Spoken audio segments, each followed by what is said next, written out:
ಇದನ್ನು ನಾವು ಅಲ್ಲಿ ಆಗ್ನೇಯ ಮುಖದಲ್ಲಿ ಸ್ಥಾಪನೆಯನ್ನು ಮಾಡಬೇಕು ಅಂತ ಇರ್ತದೆ. ಅದಕ್ಕೆ ಇದರೊಳಗೆ ಸಪ್ತ ಧಾನ್ಯಗಳನ್ನು ಹಾಕುವಂಥದ್ದು ಮತ್ತು ಮೊಸರು ಅನ್ನ ಅಂತ ಹಾಕುವಂಥದ್ದು. ಯಾಕೆ ಅಂತಂದರೆ ಈ ವಾಸ್ತುಪುರುಷ ಯಾರು ಅಂತಂದರೆ ಅವನು ಒಬ್ಬ ರಾಕ್ಷಸ. ವಾಸ್ತುಪುರುಷ ಅನ್ನೋದು ಒಬ್ಬ ರಾಕ್ಷಸ. ಯಾವ ರಾಕ್ಷಸ ಅಂತಂದರೆ ಶಿವಗಣಗಳಲ್ಲಿ ಬರುವಂಥವನು, ಈಶ್ವರನಿಗೆ ಸಂಬಂಧಪಟ್ಟಿರ್ತಕ್ಕಂತಹ ರಾಕ್ಷಸ. ಅವನು ಯಾವ ರೀತಿ ಅಂತಂದರೆ ಅವನ ಜನನ ಆಗ್ತದೆ, ಭೂಮಿ ಮೇಲೆ ಜನನ ಆಗ್ತದೆ. ಅವನು ಪ್ರತಿ ಎಲ್ಲವನ್ನು ಕೂಡ ಪ್ರಾಣಿ ಪಕ್ಷಿಗಳನ್ನು ಸಂಹಾರವನ್ನು ಮಾಡಿ ಅವನ ಆಹಾರವನ್ನು ಹೊಟ್ಟೆಯನ್ನು ತುಂಬಿಸ್ಕೊಳ್ತಾ ಇರ್ತಾನೆ. ವಾಸ್ತುಪುರುಷನಿಗೆ ಹೊಟ್ಟೆ ಎಷ್ಟು ದೊಡ್ಡದಿರ್ತದೆ ಅಂತಂದರೆ ಅದು ಅವನು ಹೊಟ್ಟೆ ತುಂಬಿಸಲಿಕ್ಕೆ ಸಾಧ್ಯ ಆಗ್ತಿರೋದಿಲ್ಲ. ಹಾಗೆ ಕಂಡಂತಹ ಪ್ರಾಣಿಗಳನ್ನು ಸಂಹಾರ ಮಾಡೋದಾಗಲಿ, ಮನುಷ್ಯರನ್ನು ಸಂಹಾರವನ್ನು ಮಾಡೋದಾಗಲಿ ಎಲ್ಲವನ್ನು ಕೂಡ ಮಾಡಿ ತನ್ನ ಜೀವನವನ್ನು ಸಾಗಿಸ್ತಾ ಇರ್ತಾನೆ. ಹಾಗೆ ಭಗವಂತ ಸೃಷ್ಟಿಕರ್ತ ಯಾರು ಅಂತಂದರೆ ಬ್ರಹ್ಮ, ವಿಷ್ಣು, ಮಹೇಶ್ವರ ಮೂರೂ ರೀತಿಯಾಗಿರ್ತಕ್ಕಂಥವರು. ಅದಕ್ಕೆ ವಾಸ್ತುಪುರುಷನಿಗೆ ಶಾಪವನ್ನು ಕೊಡ್ತಾರೆ. ಯಾಕೆ ಅಂತಂದರೆ ನೀನು ಎಲ್ಲವನ್ನೂ ಕೂಡ ನಾಶವನ್ನು ಮಾಡ್ತಾ ಹೋದರೆ ನಮಗೆ ಕೊನೆಯದಾಗಿ ಸೃಷ್ಟಿಯನ್ನು ಮಾಡಲಿಕ್ಕೆ ಆಗೋದಿಲ್ಲ. ಯಾಕಂದರೆ ಸಂಪೂರ್ಣವಾಗಿ ಕೂಡ ನಾಶ ಆಯಿತು ಅಂತಂದರೆ ಪುನಃ ಸೃಷ್ಟಿಯಾಗೋದು ಬಹಳ ಕಷ್ಟ. ಅದಕ್ಕೆ ಅಂತಹನ್ನು ಕೂಡ ಆಗಬಾರ್ದು ಅನ್ನೋದಕ್ಕೋಸ್ಕರವಾಗಿ ನಿನಗೆ ನಾನೊಂದು ಸ್ಥಾನವನ್ನು ಕೊಡ್ತೇನೆ ಅಂತ ಹೇಳಿ ಅವನಿಗೆ ವಾಸ್ತುಪುರುಷ ಅಂತ ಹೇಳಿ ಹೆಸರನ್ನು ಕೊಟ್ಟರು. ಆ ವಾಸ್ತುಪುರುಷ ಯಾರು ಅಂತಂದರೆ ಶಿವನ ಬೆವರಿನ ಹನಿಯಲ್ಲಿ ಜಟಾಧಾರಿಯಾಗಿ ನೃತ್ಯವನ್ನು ಮಾಡ್ತಾ ಇರ್ತಾನೆ ಶಿವ. ಅಂತಹ ಸಮಯದಲ್ಲಿ ಏನು ಬೆವರ ಹನಿ ಉಳಿದಿರ್ತಾ ಇರ್ತದೋ ಅದರಿಂದ ಎಷ್ಟೋ ಮನುಷ್ಯರು ಕೂಡ ಜನನ ಆಗ್ತಾ ಇರ್ತಾರೆ. ಅದರಲ್ಲಿರ್ತಕ್ಕಂಥ ಒಬ್ಬವನು ಈ ವಾಸ್ತುಪುರುಷ. ಅವನಿಗೆ ಕೂಡ ಅವನು ಭಗವಂತ ಏನು ಕೊಡ್ತಾನೆ, ನೀನು ವಾಸ್ತುಪುರುಷನಾಗು, ನಿನಗೆ ಭೂಮಿಯಲ್ಲಿ ಅಧಿಕಾರವನ್ನು ಕೊಡ್ತೇನೆ ಅಂತ ಹೇಳಿ. ಅದಕ್ಕೆ ಭೂಮಿಯಲ್ಲಿ ಅಂತಂದರೆ ಯಾವ ಭೂಮಿಯಲ್ಲಿ ಅವನ ಅಧಿಕಾರ?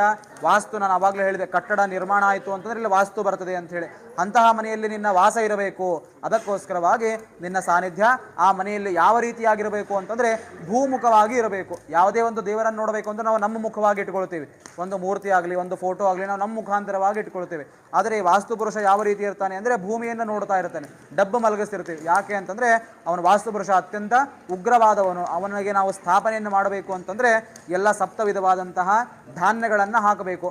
ಮತ್ತು ಮೊಸರುವನ್ನು ಹಾಕುವಂಥದ್ದು ವಿಶೇಷ. ಮೊಸರುವನ್ನು ಯಾವಾಗಲೂ ಕೂಡ ತಂಪು ಪದಾರ್ಥ, ಅದನ್ನು ನಾವು ಕೊನೆಯದಾಗಿ ಸೇವಿಸ್ತೇವೆ ಊಟ ಎಲ್ಲ ಆದ ಮೇಲೆ. ಯಾಕೆ ಅಂದರೆ ಮನುಷ್ಯನ ದೇಹದಲ್ಲಿ ಹಿತವಾಗಿ ಇರಲಿ ಅಂಥೇಳಿ. ಅದಕ್ಕೆ ಆ ವಾಸ್ತುಪುರುಷನ ಉಗ್ರತ್ವ ಕಡಿಮೆಯಾಗಿ ಮನೆಯನ್ನು ಸಂರಕ್ಷಣೆಯನ್ನು ಮಾಡಿಕೊಳ್ಳಬೇಕು. ಅದಕ್ಕೋಸ್ಕರವಾಗಿ ಆ ವಾಸ್ತುಪುರುಷನನ್ನು ಸಾನ್ನಿಧ್ಯ ಸ್ಥಾಪನೆಯನ್ನು ಮಾಡುವಂಥದ್ದು ಶಾಸ್ತ್ರೋಕ್ತವಾಗಿ. ಇದರೊಳಗೆ ಅವನ್ನೆಲ್ಲವೂ ಕೂಡ ಮೊಸರನ್ನು ಹಾಕ್ರಿ, ಮನೆಯವ್ರ ಕಡೆ ಮೊಸರನ್ನು ಕೊಡ್ರಿ, ಇದನ್ನು ಅವ್ರ ಕಡೆ ಕೊಡ್ರಿ, ಅದನ್ನು ನೀವು ಅದರೊಳಗೆ ಹಾಕ್ರಿ.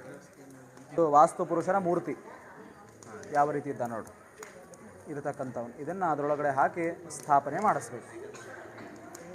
ಅದನ್ನು ಡಬ್ ಹಾಕಿ, ಹಾಂ ಅದು ಕಾಣಿಸ್ತದಲ್ಲ ಅದೇ ಹಾಕಿ ಒತ್ತಿರಿ. ಅದು ಸ್ವಲ್ಪ ಮೇಲೆ ಒಂದು ಚೂರು ಮೊಸರನ್ನು ಹಾಕಿ ಇದನ್ನು ಅಲ್ಲಿ ಆಗ್ನೇಯ ಮೂಲೆಯೊಳಗೆ ಅಡುಗೆ ಮನೆಯೊಳಗೆ ಅದನ್ನು ಸ್ಥಾಪನೆ ಮಾಡಬೇಕು. ಈಗ ಹೆಂಗೆ ಇಲ್ಲಿ ಕಟ್ ಮಾಡಿರಲ್ಲ ಹಂಗೆ ಅಲ್ಲಿ ಕಟ್ ಮಾಡಿ ಮಾಡಿಸ್ರಿ. ಇಲ್ಲಾಂದ್ರೆ ಇದೇ ಮೂಲೆಯೊಳಗೆ ಹಿಂದ್ಗಡೆ ಕಟ್ ಮಾಡಿಸಿ ಮಾಡಿಸ್ರಿ. ಇಲ್ಲಾಂದ್ರೆ ಅದು ಲಕ್ಷ್ಮೀ ಕಂಬದು ಒಂದು ಸ್ವಲ್ಪ ಜಾಸ್ತಿ ತೆಗ್ದು ಮಾಡಿರಿ. ಇದನ್ನೊಂದು ಸ್ವಲ್ಪ ಸೈಡಿಗೆ ಸರಿಸಿ ಅದನ್ನು ಇಡ್ಲಿಕ್ಕೂ ಬರ್ತದೆ. ಆದರೆ ಇದು ಒಡಿಬಾರ್ದು, ಅದು ವಜ್ಜೆ ಇರ್ತದಲ್ಲ, ಇದು ಮಣ್ಣಿಂದ ಇರ್ತದೆ. ಅದನ್ನ ಇಟ್ಟ ಮೇಲೆ ಮತ್ತೆ ಇದು ಒಡಿಬಾರ್ದು. ಹಾಂ, ಅಲ್ಲಿ ಕಿಚನ್ ರೂಮ್ ಒಳಗಡೆ ಮಾಡಿದ್ರಂತೂ ಭಾಳ ಬೆಸ್ಟ್ ಆಗ್ತದೆ. ಅದನ್ನು ಅಲ್ಲಿ ಮಾಡಿಸ್ತೀವಿ ಆಗ್ನೇಯ ಮೂಲೆಯೊಳಗೆ. ಬೇಡ ಬೇಡ, ಇದು ಭೂಮಿಯೊಳಗೆ ಇರಬೇಕು. ಹೌದು ಹೌದು, ಅದನ್ನೇ ನೋಡ್ಬೇಕು. ಅದಕ್ಕೆ ಎಲ್ಲಿ ಹಿಂದ್ಗಡೆ?